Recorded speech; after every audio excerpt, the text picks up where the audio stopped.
ditutup si melihat kedai UMKM yang kemarin sempat kita post update ya, sekarang pagi ini mereka sudah seperti apa, ada jualan apa aja ya kira-kira di sini gitu. Let's check this out. Panggung hiburan juga akan dihadirkan untuk memeriahkan event ini. Sebelumnya Gubernur Jakarta Anies Baswedan sempat menyebutkan sirkuit akan dipenuhi sebanyak 22.000 penonton.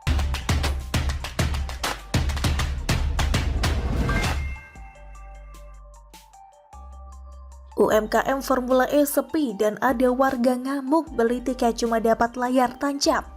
Ditulis oleh Syardi dari siwar.com. Ada sedikit sisa dan kisah seputar Formula E yang lucu dan ada juga yang agak memprihatinkan.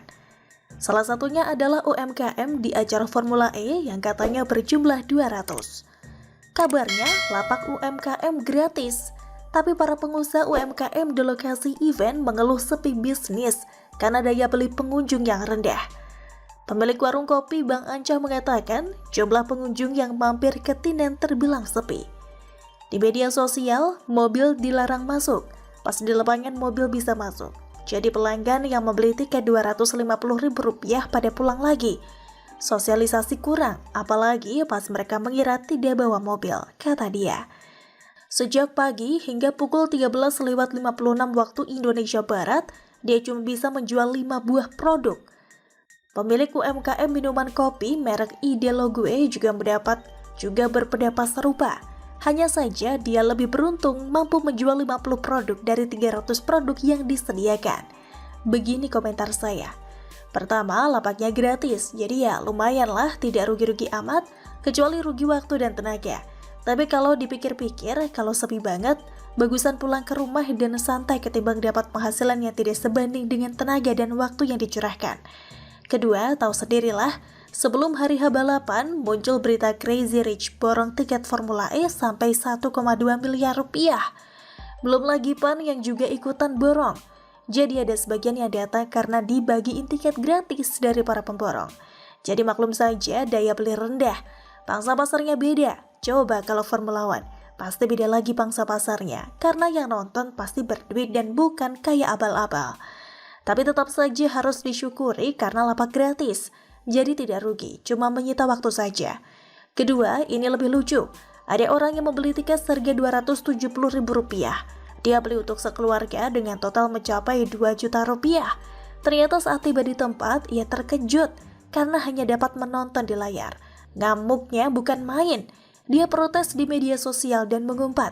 Dia berpikir dia bisa menonton di tempat duduk tribun dan menyaksikan langsung balapan. Tapi ternyata cuma dapat fasilitas layar tancap. Antara kasihan dan lucu. Kasihan karena habis uang segitu banyak tapi dapatnya bikin shock.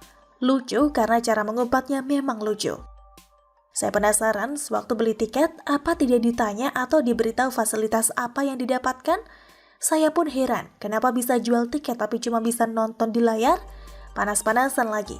Jauh lebih bijak simpan uang itu dan nonton di rumah saja sambil makan kacang dan minum bir bagi yang non-muslim. Rp270.000 apalagi sekeluarga sampai Rp2 juta. Bagusan beli daging dan seafood lalu adakan barbecue di rumah. Sudah mewah banget itu.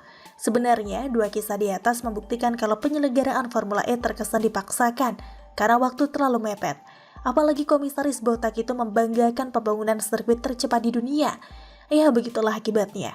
Ada banyak masalah meskipun balapan bisa dibilang sukses.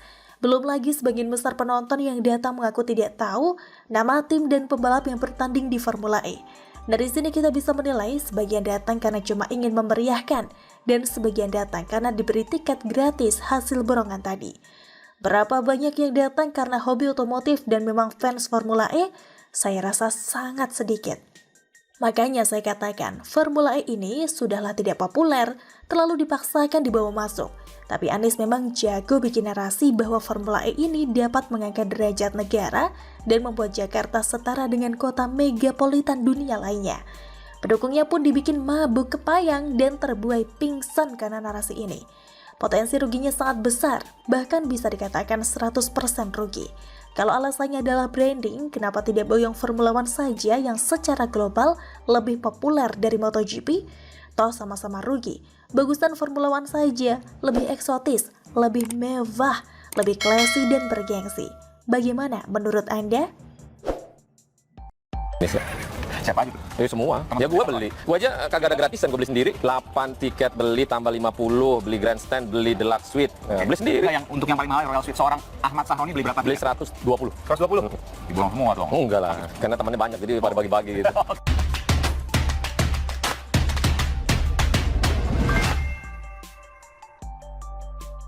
Nggak salah dijuluki Crazy Rich. Sahroni borong tiket 1,6 miliar rupiah. Ditulis oleh Papa Dimas dari siwar.com. Ajang balapan mobil listrik Formula E akan dilaksanakan Sabtu 4 Juni 2022 di Jakarta.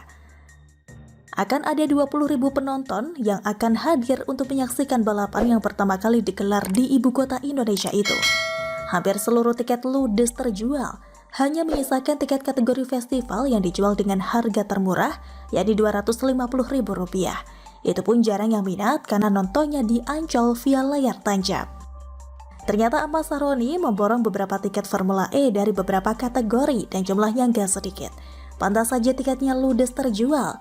Hal ini terungkap saat jurnalis senior Kompas TV Aiman Wicaksono melakukan liputan eksklusif ke Jakarta E-Prix Circuit Ancol. Liputan itu dikemas dalam program Aiman yang ditayangkan di kanal YouTube milik Kompas TV. Saat Aiman menanyakan letak tribun mulai dari kelas grandstand hingga kelas Royal Suite, Ahmad Sahroni menjelaskan secara gamblang tanpa sungkan. Untuk kelas termahal Jakarta Royal Suite, tiket seharga 10 juta rupiah. Ahmad Sahroni membeli sebanyak 120 biji. Untuk kelas grandstand seharga Rp750.000, ia memborong sebanyak 50 biji. Sementara untuk kelas sirkuit festival seharga Rp450.000, ia memborong sebanyak 500 biji. Jadi total ia memborong sebanyak 670 biji tiket. Jika dirinci dan dikalikan nilai rupiahnya, maka Royal Suite 120 kali 10 juta rupiah sama dengan 1,2 miliar rupiah. Grandstand 50 kali 750.000 rupiah sama dengan 37,5 juta rupiah. Sirkuit festival 500 kali 450.000 rupiah sama dengan 225 juta rupiah. Jadi total ia harus merogoh kocek sebesar 1.462.500.000 rupiah. Ditambah pajak 15%, maka pria yang akrab disapa Crazy Rich Tanjung Priok ini harus mengeluarkan dana sebesar 1.681.875.000 rupiah. Wow, nilai yang cukup fantastis yang harus dikeluarkan untuk mentraktir para kolega. Sebab saat ditanya Aiman bahwa tiket diborong sendiri, Sahroni mengatakan bahwa tiket ini akan dibagi-bagi kepada rekan-rekan dan timnya. Gak salah memang memilih Ahmad Sahroni sebagai ketua panitia balap Formula E ini. Sebab dengan kesultanannya sebagai